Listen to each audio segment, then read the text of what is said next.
Nicole und Zappi sind Camping-Neulinge. Auf ihrer ersten großen Tour wollen sie mit ihrem Hund Korsika bereisen. Berge treffen aufs Meer. Das ist so das Schönste. Mehr geht nicht. Große Steigungen und enge Kurven stellen das Paar vor Herausforderungen. Fahr doch nicht so schnell. Wie soll ich denn hier fahren? Mit 10 oder was? Der Hund, der muss gleich auch kotzen. Auch auf den Campingplätzen läuft es nicht immer reibungslos. Strom ist weg. Haben wir zu viel angeschlossen? Ich weiß es nicht. Nicole und Zappi treffen alteingesessene Korsen. Ich liebe dich. Und entdecken das Landesinnere der Insel. Das ist ein Jungbrunnen. Nicole sucht auf Korsika Karibik-Feeling. Es soll einer der schönsten Strände der Welt sein. Am Ende ihrer Campertour plant Gitarrenlehrer Zappi noch eine Überraschung.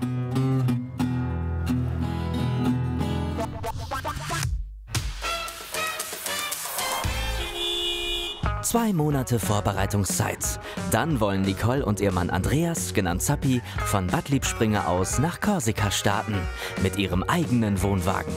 Vor einem halben Jahr haben sie dieses 30 Jahre alte Modell für 5.500 € im Internet gekauft. So, das ist unsere Albertine.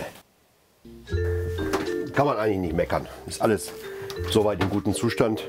Das Design ist halt eben ein wenig älter, aber wir fanden das gerade toll irgendwie. Das ist eigentlich schön so für uns. Mir gefielen diese Möbel einfach so. Die hat so diesen 80er-Style und ich finde sie so authentisch und ich wollte sie so lassen, weil ich finde, die so Makeover bekommen haben, die sind einfach ja, so wie Landlust. Wie als wenn ich so eine Zeitung aufmache und es ist irgendwo immer das Gleiche oder dasselbe. Und nein, das wären auch nicht wir. Seit 7 Jahren sind Nicole und Zappi ein Paar. Mit einer klaren Rollenverteilung. Nicole plant und organisiert, Zappi macht es. Gerade ist der Wasserhahn im Wohnwagen defekt und muss ausgetauscht werden. Das Zwischenfummeln jetzt noch. Irgendwie muss er da rein. Was ein Gefummel, ey. So geht's, Herr Doktor. Ja. Zappi ist so der passende Gegenpol, den ich gebraucht habe. Der ist der Ruhige, der Besondere. Ich bin die Hysterietante. Scheint dicht zu sein. Er schon mal. Oh. Oh nein. Scheiße. Warum lässt du das jetzt so? Schatz, mach doch mal. Ja, das ist jetzt. Ich muss ja den Druck ablassen. Ich muss auch gleich Druck ablassen. Für mich ist er eigentlich auch ein bester Freund in der Beziehung. Und das macht es auch aus. Ja, das kann ich natürlich nur zugeben. Ja, nee, das war meine Vorlage. Kannst vergessen jetzt. Korsika kennen die Camping-Neulinge bislang nur aus Filmen. Zappi hat die Insel auch schon mal in seinem Flugsimulator überflogen. So, dann machen wir mal los. Bremse ist gelöst und jetzt gebe ich einfach mal Gas.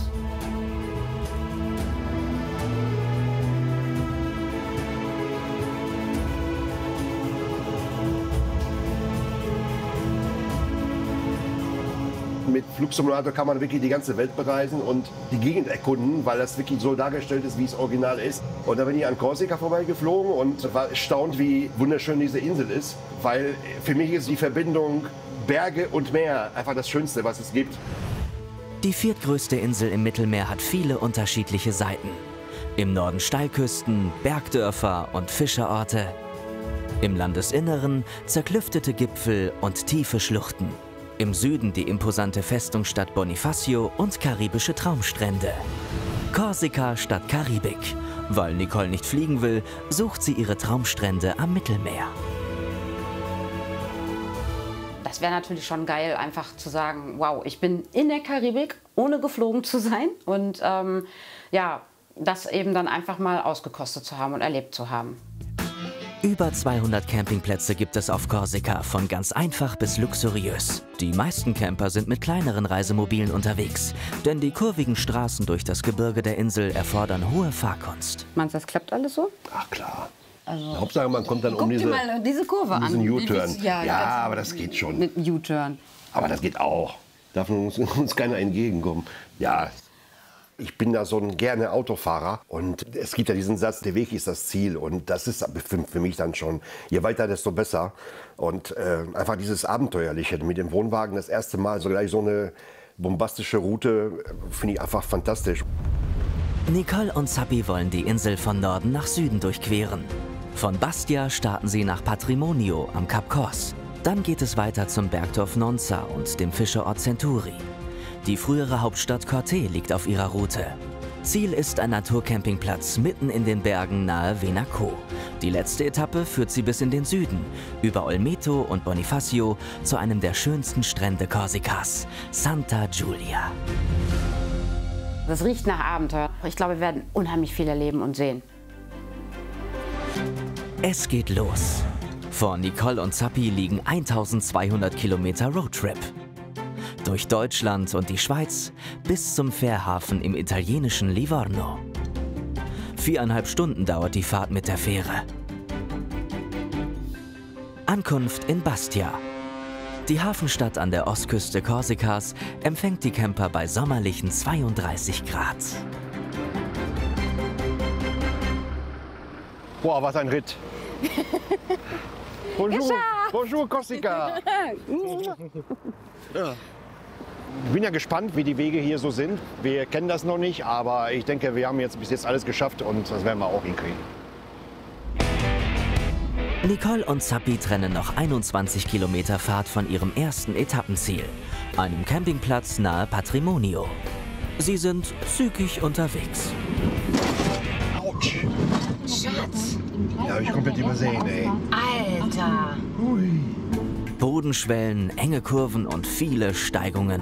Schon die ersten Kilometer auf Korsika zeigen, wofür die Straßen der Insel berüchtigt sind. Gas, Gas, Gas, Gas, Gas. Da darf aber auch keiner entgegenkommen, ne? War das nicht schon das Schlimmste?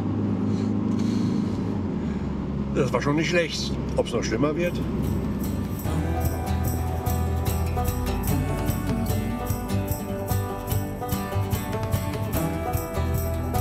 Nach 40 Minuten erreicht das Paar den ersten Campingplatz.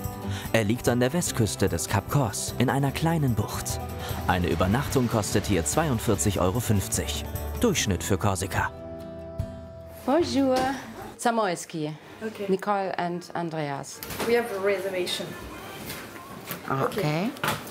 We took this one for you, but you can Okay. go on the camping and choose which one you want. Thank you. Thank you. Nicole hat vor der Reise online alle Stellplätze reserviert. In der Hauptsaison ist das auf Korsika ratsam, aber nicht auf allen Campingplätzen möglich. Deshalb entscheiden viele Camper erst vor Ort, wo sie übernachten wollen. So, mehr will nicht gehen. Okay, dann gerade nur noch. Ich finde den Platz super schön, aber ich glaube, jetzt muss noch ein bisschen was stehen. Und es ist doch ein bisschen Chaos im Wohnwagen durch den Sprung.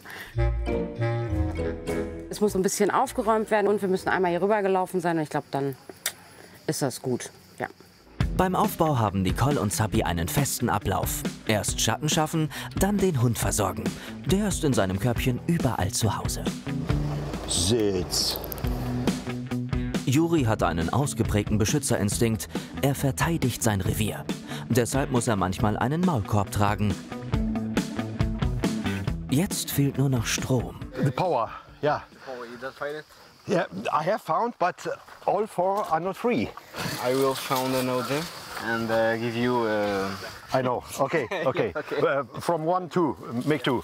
Okay, great. Er holt uns eine Peitsche, das heißt aus 1 macht 2, so ein Verteiler.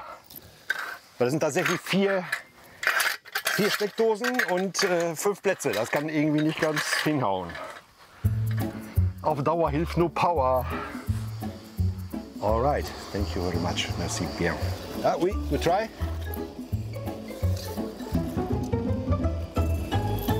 It's running. Thank you. Merci. So, jetzt haben wir Strom. Sofort Klimaanlage an. Zeit für einen kurzen Platzrundgang.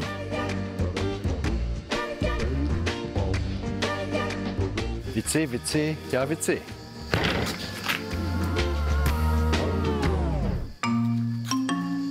Ist so spartanisch, ist so praktisch. Es gibt auch einen kleinen Minimarkt auf dem Campingplatz. Der nächste Supermarkt ist 15 Minuten entfernt. Im Shop ist alles etwas teurer. okay. Also eine Dose Bier kostet 5 Euro. Großes Bier. Also 500 Milliliter. Und eine große Flasche kostet 8,80 Euro. Über 2,5 Millionen Touristen besuchen Korsika jährlich. Ein Großteil davon Franzosen vom Festland, aber auch 10% Deutsche.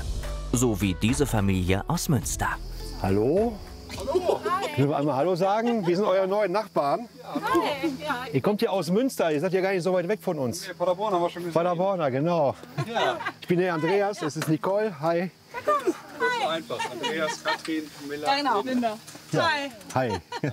Und damit seid ihr hier? Damit sind wir hier, genau. Okay, das ist aber auch eine kleine Herausforderung, oder nicht? Jeder hat seinen 1,20 Meter Platz für sich in der Nacht, Ja. was bei den Temperaturen auch wichtig ist. Papa Andreas schläft mit seiner jüngeren Tochter im Van mit Klappdach. Mama Katrin und die große Tochter im Zelt. Ihr macht das öfters? Ja, das ist das 5. Mal jetzt. Das 5. Genau, ja, In Folge immer hierhin. Aber das erste Mal mit so einem Gefährt. Und vorher? Vorher? Also wir hatten letztes Jahr einen Klappi, also einen Wohnanhänger, den man ausklappt Ja. mit 2 Festbetten. Auch schon klar. Davor mit dem Zelt, also jedes Mal was Neues. Ich finde es jetzt für uns als Familie toll, weil ganz ehrlich, wann sitzt man zu Hause noch mal mit seinen 13- und 15-jährigen Kindern zu Hause am Tisch und spielt und kocht zusammen. Und zu Hause im Alltag geht das viel unter. Auch Nicole und Zappi bleibt im Alltag wenig Zeit zu zweit.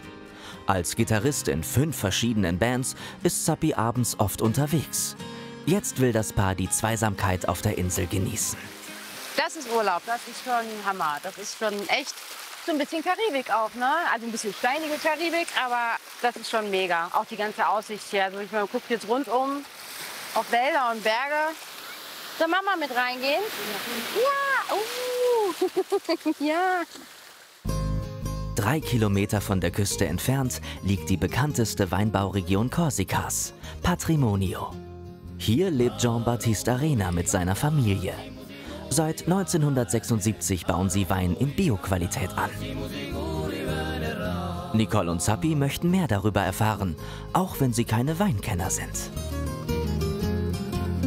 Also ich habe null Ahnung von Wein und spreche eigentlich auch kaum Französisch. Da verlasse ich mich ein bisschen auf meine Frau und alles andere sehen wir dann. Bonjour. Bonjour. Je m'appelle Nicole. Jean-Baptiste, bienvenue. Et c'est Zappi. C'est Yuri. Können Sie uns etwas über die Weinberge erzählen, weil wir kennen uns da gar nicht mit aus? Alors, la particularité du terroir de Patrimoine, c'est la fraîcheur dans les vins, une belle acidité, une belle tension qui est due grâce au calcaire et au schiste. Jean-Baptiste erzählt von der Besonderheit der korsischen Böden. Die sind im Patrimonio sehr kalk- und schieferhaltig, was den Trauben ihren besonderen Geschmack verleiht. Davon können sich Nicole und Zappi im Weinkeller jetzt selbst überzeugen. Also es riecht total fruchtig. Voilà. Voilà. Merci. Das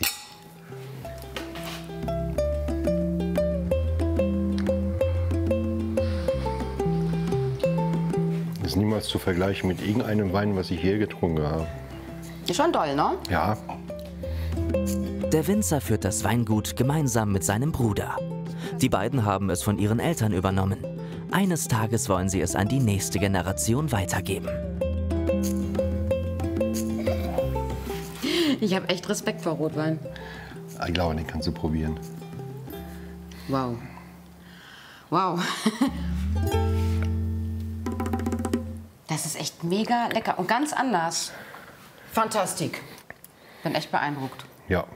Ach, der Weiße ist der Hammer. C'est une impression magnifique ici. Merci, c'est gentil, merci. Merci de bien. votre visite. Merci. 2 Flaschen Wein nehmen Nicole und Zappi mit zum Campingplatz. Au revoir. Ciao, ciao. Ciao. Auch wenn ich nicht viel verstanden habe, was er erzählt hat, aber am Ende der Geschmack einfach hat für mich alles erklärt. Im Endeffekt, worum es hier geht. Und zwar Bio-Wein wirklich vom Allerfeinsten.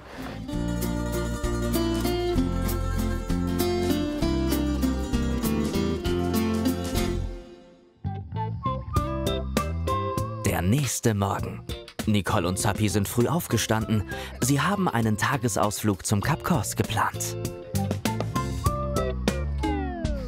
Grill hast du wieder ausgeschaltet. Strom ist weg. Stimmt, die Box ist alles aus, ne? Alles aus. Haben wir zu viel angeschlossen? Ich weiß es nicht.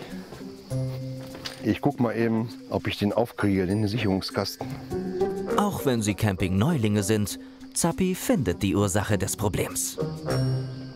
Die Sicherung, die 1 war runter. Das ist wahrscheinlich auch unser Kabel. Die habe ich jetzt wieder hochgemacht. Eigentlich müssen wir wieder Strom haben. Wasserkocher und Grill gleichzeitig funktioniert Ist schon nicht. zu viel. Ja, dann Jo, ja, fangen wir mal von vorne an.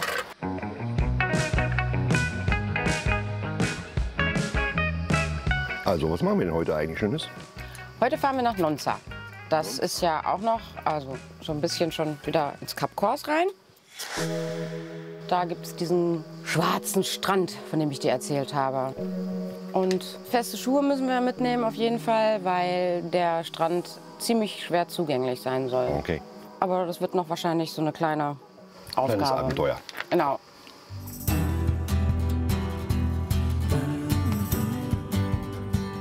Nonza zählt zu den schönsten Bergdörfern Korsikas und thront auf einer Klippe 150 Meter hoch über dem Meer.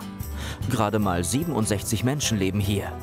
Das erste Ziel von Nicole und Zappi, der Torre di Nonza, ein Aussichtspunkt mit Blick auf das Cap Corse. Wow. Geil. Ja.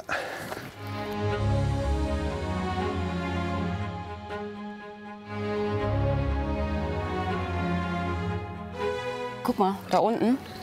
Ja. Da ist schon türkisblaues Wasser, das haben wir jetzt gerade gar nicht gesehen. Ja. Ja, okay, doch. Ein bisschen Ja. karibisch ist es schon. Aber auch ein bisschen, weiß ich nicht, Toskana? Mediterran einfach. Ja, mediterran einfach, ne? Einmalig. Schon geil. Aber ich glaube, das ist noch nicht das Highlight. Ich glaube, da kommen noch ein paar. Aber eins der Highlights. Ja. Den schwarzen Strand von Nonza heben sich Nicole und Zappi für später auf. Sie fahren weiter, 40 Kilometer entlang der Steilküste nach Centuri. Der kleine Küstenort im äußersten Nordwesten des Cap Corse ist für seine Langustenfischerei bekannt. Nicole und Zappi haben einen Tisch in einem Fischrestaurant reserviert. Sie wollen sich etwas Besonderes gönnen. Ich liebe Fisch. Fisch ist das überhaupt Geilste, was es gibt. Und wenn es natürlich frisch aus dem Meer kommt, was ja hier von auszugehen ist, dann bin ich ja der Erste, der gleich dabei ist. Also fantastisch.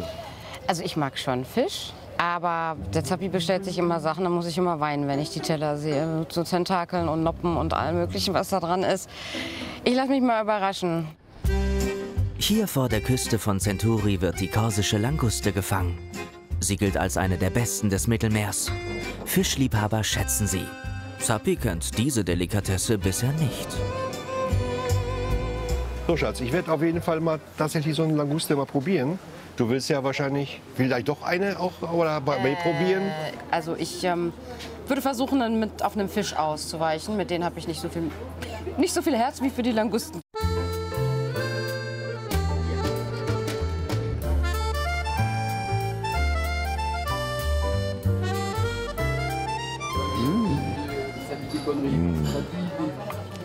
Merci beaucoup. Merci. Dein sieht aus wie Kraut und Rüben. Ich finde es großartig, wie es aussieht. So muss es aussehen.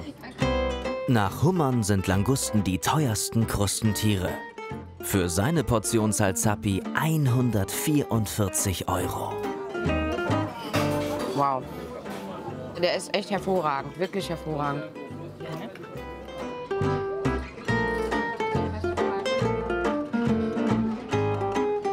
Man merkt, dass es eine Art Fisch ist, also etwas aus dem Meer, aber kann ich gar nicht beschreiben. Also es schmeckt auch nicht wie Krebsfleisch oder sowas. Ganz einmalig. Einfach super. Also, Ich probiere mal bei dir, ne? ja, klar. Das ist ganz anders und süßlich. Ist aber nicht meins. Ist so ein bisschen wabbelig. Da finde ich den echt besser.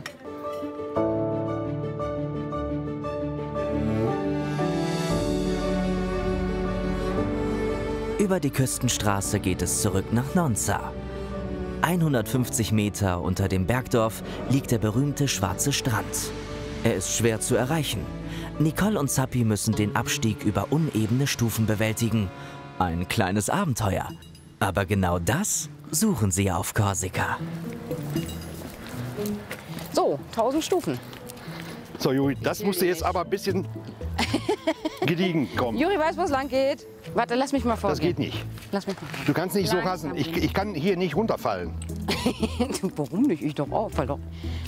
So, du gehst langsam. Papa, alter Mann. Zappi ist 10 Jahre älter als Nicole. Er ist 58, sie 48. Da kannst du es auch schon machen.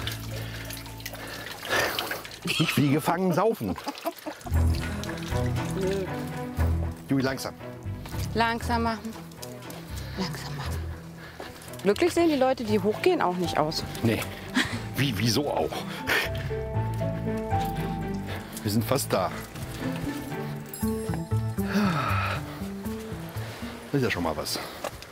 Oh, diese Brise tut gut. Ja. Der Strand ist fast menschenleer. Oh, so viele Steine. Was aus der Ferne aussieht wie feiner Sand, entpuppt sich in der Nähe als glatt geschliffene Kiesel. Ja, Zappi, das ist der Sand. Das, deswegen so besonders. Nicole und Zappi können dem schwarzen Steinstrand nicht so viel abgewinnen. Also ich meine, am Meer zu sein, der lohnt sich immer.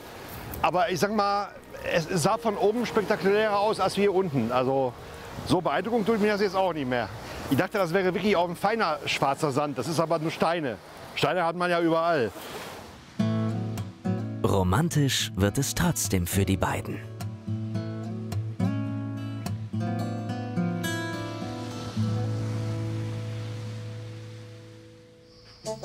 Am nächsten Morgen sind Nicole und Zappi in Aufbruchsstimmung. 1, 2, 3. Na und dann?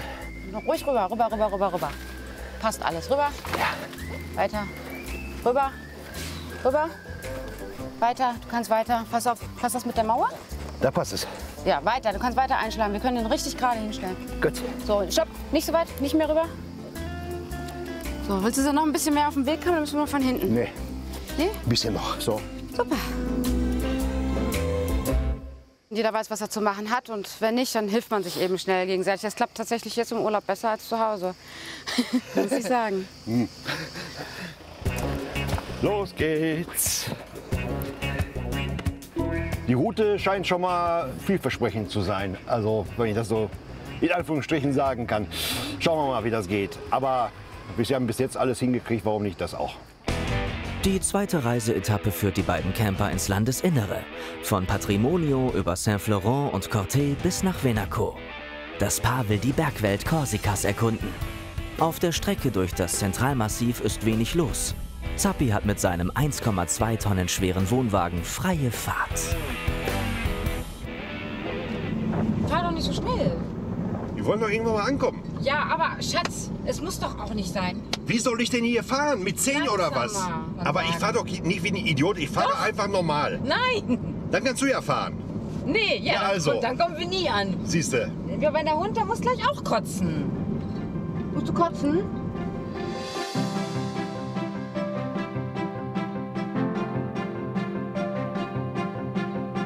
Nach 2 Stunden Fahrt, Ankunft auf einem Naturcampingplatz nahe Venaco. Er liegt in den Bergen auf 450 Metern Höhe. 25 Stellplätze liegen mitten in der Natur. Der Chef begrüßt die deutschen Camper persönlich. Mathieu. Mathieu, c'est Zappi. Zappi, bonjour, Mathieu. Mais vous ne parlez bien français. C'est pas grave. On a les mains. Genau. Mathieu hat seinen Lieblingsplatz für das Wohnwagengespann reserviert. Großzügig geschnitten, in Randlage mit wenigen Nachbarn. Dafür aber mit schattenspendenden Bäumen. Ja, die nehmen wir. Ja, komm. Hier komme ich auch rückwärts rein. Hier komme ich auch rückwärts rein. Perfekt. Fantastik. Na. Ein Platz mit vielen Bäumen, das ist idyllisch. Aber beim Einparken für die Camping-Neulinge ein Hindernis. Oder jetzt gerade machen. Du musst ein bisschen mehr nach links. Ja, der hört mich sowieso nicht. Besser mehr nach rechts jetzt. Das ist doof. Der Ast ist blöd. Ich finde, jetzt bist du auch drüber, weil es ist jetzt alles so gut gelaufen. Wir haben uns gerade da so abgekämpft und jetzt fängst du an mit Makulatur. Nein, ich denke nur an dich. Dieses Ja, dann Ding sitzt du wirst du da. hassen. Ja, dann sitzt du da. Ja, von wegen. Wieso ich? Es gibt ja keine Probleme, es gibt nur Projekte. Und das ist ein Projekt, dieses Ding einfach mal jetzt hier irgendwo hinzustellen, dass ich zufrieden bin, dass Nicole zufrieden ist, dass Juri zufrieden ist und alle zufrieden sind. Also ein bisschen geht noch, aber alles andere. Oder wir drehen sie komplett rum. Wenn sie da steht, aber dann fährt sie da den Berg runter. Nee. Zappi lässt sich nicht aus der Ruhe bringen, auch wenn es dauert. Nach 30 Minuten steht der Wohnwagen. Schatz, das hast du total geil gemacht. Ich bewundere dich für deine Geduld und dass du das hier alles so souverän hingeschifft hast und hergewackelt hast und dass du nicht die Nerven verloren hast und einfach weggegangen bist. Ich hätte es gemacht. Ich sag ja, es gibt keine Probleme, es gibt nur Projekte.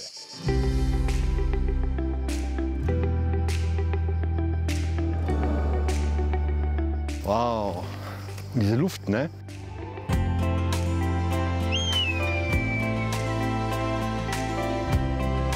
Diese Vielfalt, einmal grün und dann teilweise diese Felsformation da oben, ganz einmalig. Das ist jetzt auch nicht so, wie man das aus den Alpen kennt, das sieht ganz anders aus.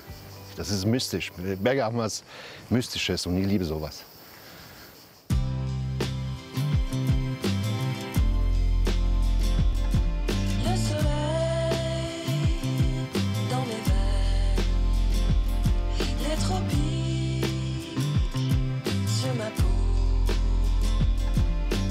Jetzt geht's lecker.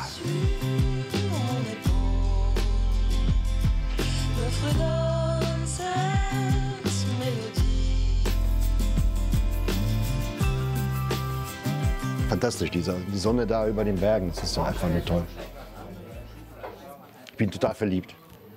Wir sind jetzt schon mehr angekommen. Ich habe das eigentlich mehr an Zappi gemerkt, dass er jetzt runterfährt. Dann fahre ich eigentlich auch mit runter. Und diese ganze Ruhe auf diesem Campingplatz, das strahlt so in uns über. Hui. Bon Appetit. Oh. Merci. Merci. Lecker. Lecker. Lecker, lecker, lecker. Lecker, lecker. Einfache korsische Spezialitäten, der Blick auf die Berge und Zeit füreinander. Zum ersten Mal kommt bei Nicole und Zappi echtes Urlaubsfeeling auf.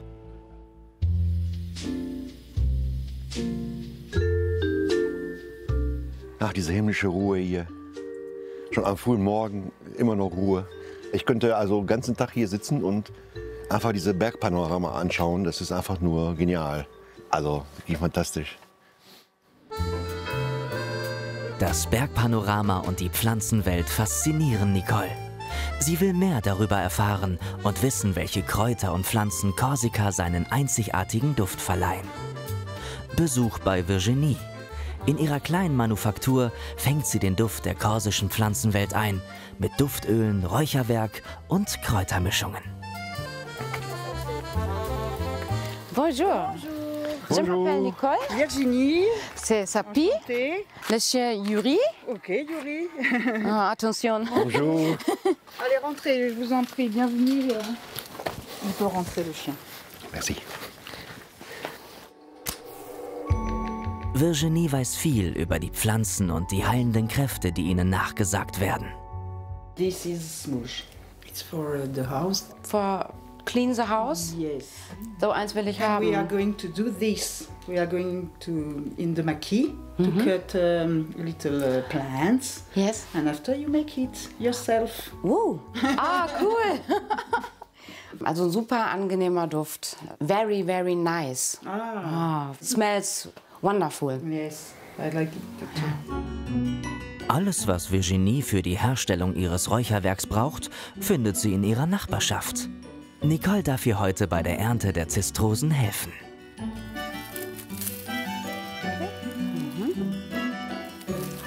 So, ich bin noch nicht so elegant.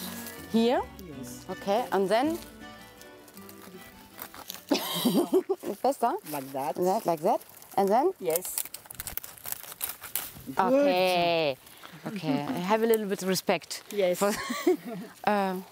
Le mot en français est Fougère. fougère. En Allemagne, fahren. Fahren. Fahren. Fahren. And I cut for smudge because it's the symbol of the to be rich in love, rich in money. And I cut to burn in the smudge. So it will come to me. Yes. Angeblich soll Napoleon Korsika an seinem Duft erkannt haben, wenn er mit seinem Schiff dort anlegte. Zappi kann diesen Aromen nicht ganz so viel abgewinnen und widmet sich lieber wieder dem Bergpanorama. Das ist ein Schlachtfeld, das überlasse ich lieber Nicole. Da hat sie mehr Ahnung von und viel mehr Interesse dran. Was man da vielleicht mitnimmt oder so, da habe ich keinen Plan von und ich denke, Nicole wird das schon machen. The delicate moment. Ja. Like a baby. Dann wird die Nabelschnur durchgeschnitten. No, No, nicht here. so. Oh, ach so, bis hier? Yes. Okay. Okay. Okay. So? En moi. Parfait. Parfait. Bravo. Bravo, beautiful smooth. Merci, merci beaucoup. C'est très bien. Was mich total interessiert hat, man kann eben auch sein Haus damit ausräuchern. Und wir sehen ja, dass da auch eigentlich viele gute Wünsche drin sind. Und ich werde das machen, auf jeden Fall. Au revoir, merci. Merci beaucoup.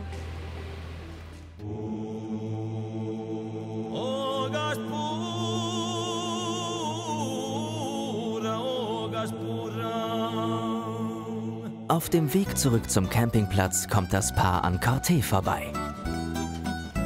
Die Korsen lieben ihre alte Hauptstadt bis heute. Sie liegt umgeben von hohen Bergen auf 436 Meter Höhe im Zentrum der Insel und ist Sitz der einzigen Universität Korsikas. Eine Stadt voller Geschichte und ein beliebtes touristisches Reiseziel. Ich bin ja nie so, dass ich in Urlaub fahre und sage, so, ich lerne jetzt die ganze Geschichte des Ortes auswendig. Deswegen haben wir uns aber auch Hilfe geholt und haben gedacht, na gut, komm, dann, wenn wir hier schon mal sind, dann lassen wir uns das auch erklären. Bonjour, salut. Hallo. Bonjour. Marie. Nicole. Hallo Nicole. Zappi, ich gebe dir mal den Hallo Zappi und? Juri. Hallo Juri. Ja. Ich lebe jetzt seit 5 Jahren auf Korsika, meiner neuen Wahlheimat. Ich war 2018 das erste Mal hier und bin gewandert. Bin den GR20 gewandert. Das ist einer der schwierigsten Fernwanderwege Europas, wird der gerne Also das genannt. wurde vorher auch schon gemacht, dass du gewandert Genau. bist, ne? Und aus 2 Wochen wurden 3 Wochen und dann wurden irgendwann 4 Wochen und dann habe ich auf 5 Wochen verlängert. Und dann habe ich gesagt, Mensch, mir gefällt es hier so gut. Am liebsten würde ich hier bleiben. So, ich würde vorschlagen, ich zeige euch jetzt die wichtigsten Orte in Corte. Das ist schließlich die heimliche Hauptstadt der Korsen. Ganz wichtig, vor allem geschichtlich gesehen. Geht's los. Okay. Wir sind hier am Place Gaffuri und da seht ihr die Statue. Das ist Gaffuri, das war ein Vorgänger von dem Freiheitskämpfer Pasquale Paoli. Und direkt dahinter eines der wichtigsten Häuser mit den vielen Einschusslöchern. Man sagt, das war, als er gerade gegen die Genueser gekämpft haben, weil er war schon ein ganz wichtiger Teil der korsischen Revolution. Von Corte ging der Kampf der Korsen um Unabhängigkeit aus. Auf der ganzen Insel findet man bis heute das Freiheitssymbol Korsikas. Der schwarze Kopf auf weißem Grund. Darf ich was zwischenfragen? Im Endeffekt ist ja Korsika ja französisch. Wann ist das denn passiert? Seit gerade mal 250 Jahren gehört Korsika zu Frankreich und wird von Frankreich verwaltet. Aber es ist natürlich ein Teil, es ist eine Region. Und das Thema Unabhängigkeit ist natürlich immer noch ein bisschen da. Schließlich haben sich die Korsen als ehemaliges Hirtenvolk immer auch wehren müssen gegen die von außen kommen. Aber es geht heutzutage weniger um Unabhängigkeit, sondern vielmehr um Autonomie. Und da sind sie auch gerade dabei, mit der französischen Regierung sich entgegenzukommen und einen Text für die französische Verfassung zu schreiben.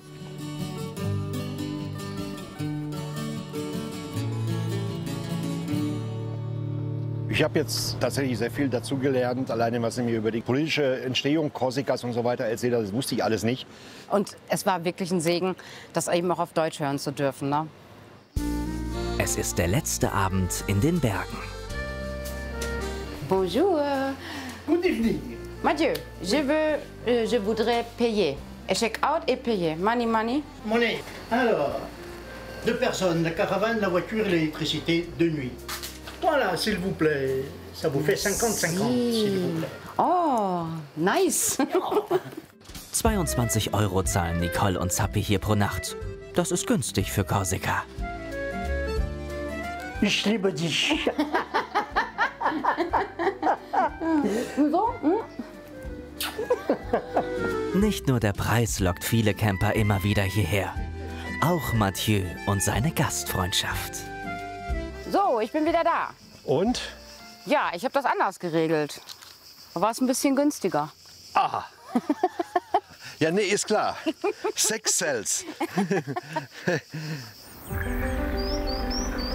So, das sieht noch gut aus. Hier hinten haben wir kein Problem. Das müsste jetzt klappen. We are the champions, my friend. Nicht einmal nachsetzen. Check. Es geht weiter in den Süden, näher an einige der schönsten Strände Korsikas. Vor dem Paar liegen 100 Kilometer und 2 Stunden Fahrt. Von Haute-Corse bis nach Olmeto. Nach 23 Kilometern haben sie einen Zwischenstopp geplant. Am Fuße des Monte Doro-Massivs gibt es auf 1000 Metern Höhe einen Wasserfall. Cascade des Anglais. Ich höre schon Wasser. Kann nicht mehr weit sein. Zappi ist eigentlich wasserscheu. Aber Nicole möchte unbedingt einmal in einem Naturbad zwischen den Felsen schwimmen. Das Ziel liegt versteckt und ist nur zu Fuß erreichbar. Nach einer halben Stunde. Also hätte ich mir größer vorgestellt, aber Wasserfall ist Wasserfall. Also das ist schon schön. Ich muss jetzt auch nicht die Niagara-Fälle haben. Und das ist jetzt hier ein ganz schöner Bachlauf mit Wasserfällen.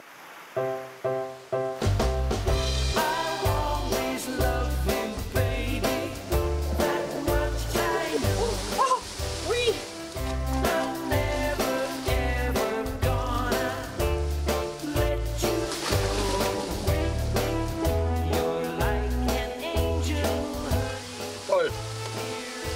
Oh. Ich bin wie ein junger Gott jetzt. Das ist ein Jungbrunnen. Wenn man einen Tag vorher zu viel Bier getrunken hat, ist man danach wieder heile. Super erfrischend, ganz tolles Wasser. Und ich habe gerade schon gedacht, ob das ein Strand überhaupt noch toppen kann. Ich glaube es fast gar nicht. Die Südostküste Korsikas ist bekannt für ihre Traumstrände. Hier will Nicole hin und die Karibik auf Korsika finden. Die letzte Reiseetappe führt das Paar durch die Berge, weiter in den Süden nach Olmeto. In einer Bucht direkt am Strand haben sie einen Campingplatz gebucht.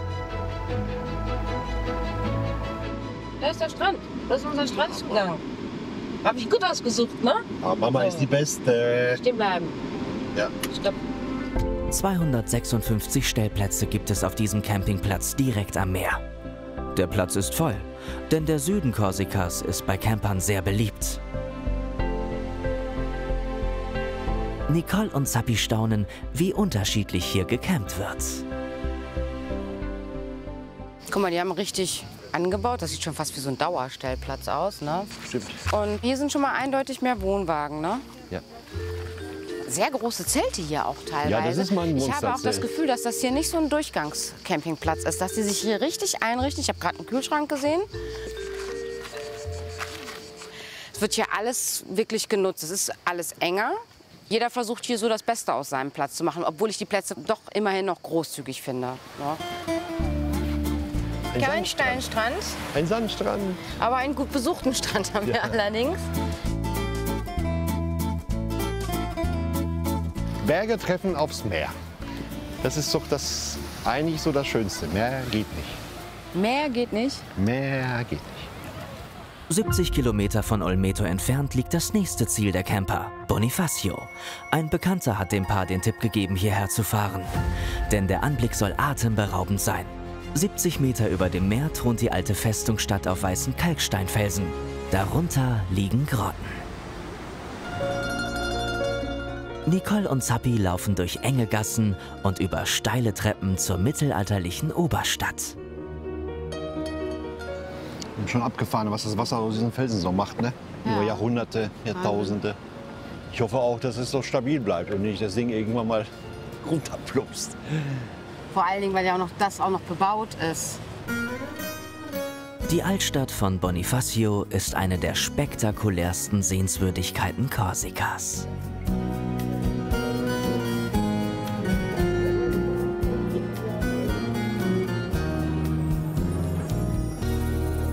ein super schönes, idyllisches Hafenstädtchen. Auch mit diesen wirklich sehr kleinen, verwinkelten Gassen. Wunderschön und auch so leicht verzaubert. Ich glaube, hier kann man auch da noch mal was entdecken und da noch mal was entdecken.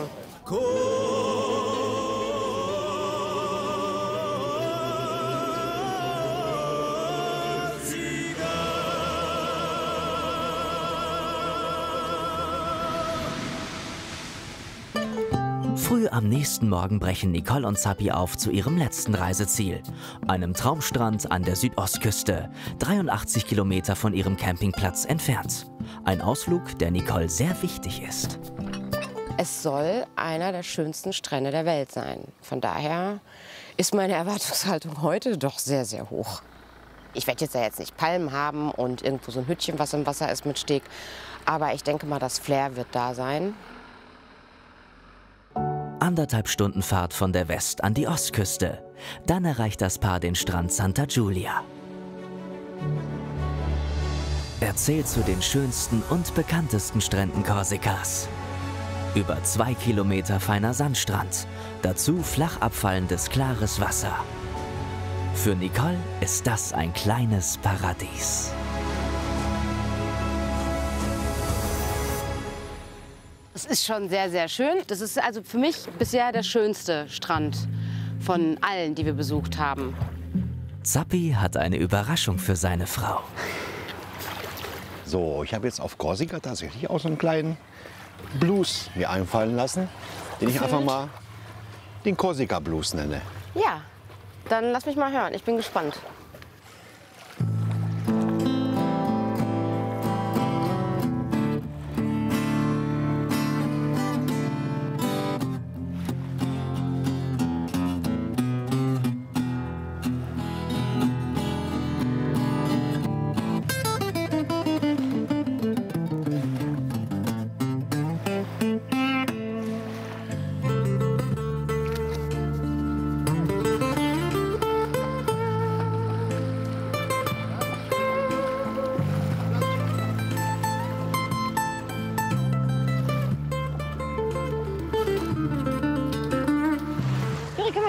Wie schön ist das? Es hat keine Zeit. Von 0 bis 10? 11. Es muss arbeiten. Ich muss den Strand kontrollieren. Ja. Also es freut mich auch für ihn so, ne, dass er hier so einen Spaß hat. Mit Hund und Mann im Wasser auf Korsika, das ist schon Das haben wir noch nicht gehabt. ein Highlight unserer gemeinsamen Karriere. Das Meer ist so wunderschön flach und wunderschön blau-türkis. Der Sand ist unheimlich weich und sehr, sehr fein. Der zerfließt so in den Händen. Wirklich tolles Gefühl. Es ist wirklich ein Highlight. Die Campingreise von Nicole und Zappi geht zu Ende. 400 Kilometer haben sie mit Juri im Wohnwagen auf Korsika zurückgelegt. Vom Kap Kors bis nach Bonifacio. Korsika ist natürlich schon sehr vielfältig, wunderschön. Die Insel hat mich schon beeindruckt. Wenn ich jetzt irgendwann wählen müsste, Berge oder Meer, dann würde ich immer die Berge wählen. Ich fand das Klima da unheimlich toll, ich fand den Campingplatz toll.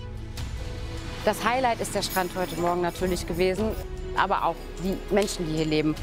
Die Gespräche, die man geführt hat, die Erfahrungen, die man gemacht hat. Und das hat die Überschrift, die ich natürlich vorher schon hatte. Das ist eben Abenteuer.